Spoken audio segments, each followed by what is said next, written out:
আমাদের প্রিয় সম্মানিত এলাকাবাসী, আসসালামু আলাইকুম ও আদাব। বাংলাদেশ জিন্দাবাদ।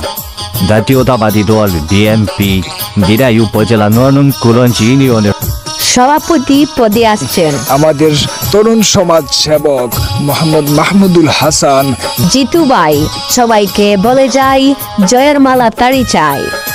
জিতু ভাই ভালো লোক, জয়ের মালা তারি হোক। সভাপতি পদে মাহমুদুল ভাই, সবার দুয়া চাই, সবাইকে বলে যাই। সভাপতি পদে মাহমুদুল ভাই, সবার দুয়া চাই, সবাইকে বলে যাই। পুরোজিনিয়ন শুনো দেশবাসী ভাই, জয়ের মালা তারি চাই, জয়ের মালা তারি চাই। সভাপতি পদে আছে মাহমুদুল ভাই, সবার দুয়া চাই, শুনো দেশবাসী ভাই।